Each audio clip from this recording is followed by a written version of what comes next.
Dewa Malaikat, yaitu membinasakan semua kejahatan dan penyakit di seluruh dunia.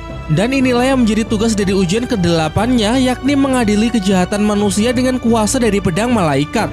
Sebelum ujian dimulai, Xiandou Liu berpesan agar Xian Renshui menghilangkan perasaan pribadinya supaya bisa membuat keputusan yang seadil-adilnya.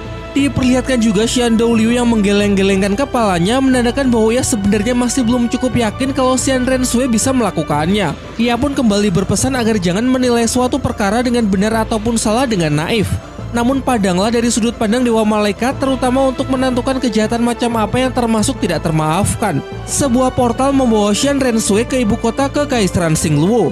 Terdengar beberapa orang di sana yang sedang membicarakan mengenai perang besar yang tengah terjadi antara Kekaisaran Xingluo melawan Kekaisaran Roh Pelindung.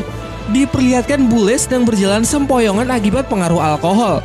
Kalau kalian lupa, bule ini adalah Master Mesum yang dulu pernah dihajar oleh Xiao Wu. 5 tahun setelahnya ia bersama rekannya menjadi preman dan memalak orang-orang yang ingin masuk ke wilayah Kekaisaran Xingluo. Sayangnya ia bernasib sial karena bertemu dengan Mang Houjun. Mang Houjun pun kemudian menghajarnya hingga babak belur lalu mengikatnya di perbatasan agar ditangani oleh aparat setempat. Namun serangan dari pasukan Hu Lena beberapa hari yang lalu membuat penjagaan lengah sehingga ia memiliki kesempatan untuk bisa melarikan diri dari penjara. Di sini ia berpapasan dengan Xian Renshui dan langsung tergoda dengan paras cantik serta kemolekan tubuhnya.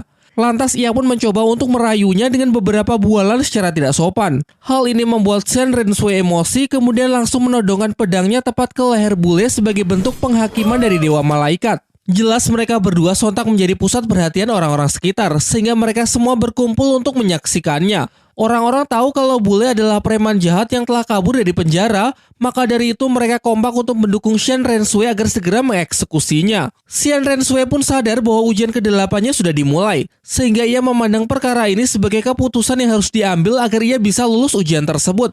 Dari kejauhan terlihat sisi gelap dari Xian Renshui pun juga ikut membujuk agar Xian Renshui membunuhnya.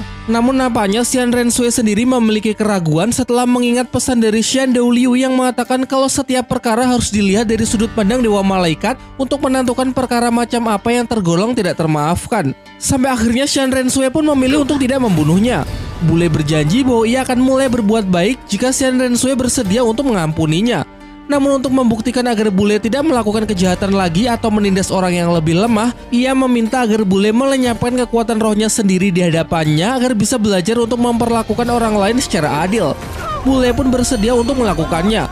Namun setelah itu tiba-tiba lingkungan sekitar nge-freeze karena ternyata ini bukanlah dunia nyata melainkan cuma dimensi buatan yang diciptakan untuk menguji Xian Renshui. Kemudian terdengar suara dari Xiandou Liu yang mengomentari keputusan yang dibuat oleh Xian Renshui. Dengan tidak membunuh di saat bisa membunuhnya, lalu menyuruhnya untuk menghancurkan cincin rohnya sendiri agar memutuskan kemungkinan dia melakukan kejahatan lagi. Menurut Xiandou Liu ini adalah keputusan yang cukup baik dalam ujian tahap awal dari ujian Dewa Malaikat tahap ke-8.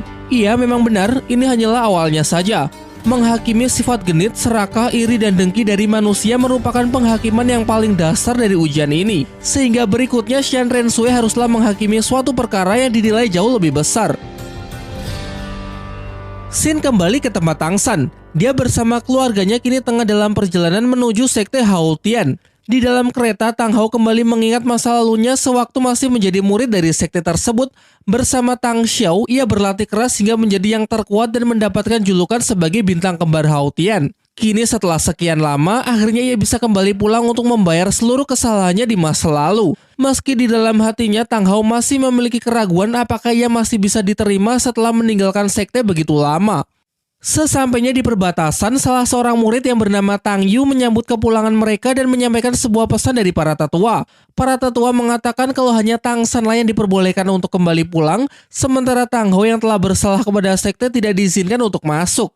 Namun tidak lama setelah itu, Tang Xiao datang menyusul dan seketika langsung memeluk Tang Hao untuk melepaskan rasa rindu kepada adiknya tersebut. Menyimpang dari pesan para tetua, Tang Xiao justru dengan ramah mempersilahkan mereka semua agar segera masuk ke dalam sekte Hao Tian. Terlebih lagi, Tang Xiao mengungkapkan kalau ia sama sekali tidak pernah menyalahkan Tang Hao. Bahkan andai saja ia dulu bisa meyakinkan ayahnya agar tidak mengusir Tang Hao, pasti mereka sekeluarga tidak akan pernah hidup menderita seperti ini. Namun tidak akan ada gunanya membicarakan kejadian di masa lalu karena yang terpenting kini ia bisa pulang dan bisa segera memberikan penghormatan kepada mendiang ayahnya. Akan tetapi apanya yang penghormatan? Setidaknya itulah yang dikatakan oleh para tetua sekte yang menyambut mereka dengan sangat tidak ramah.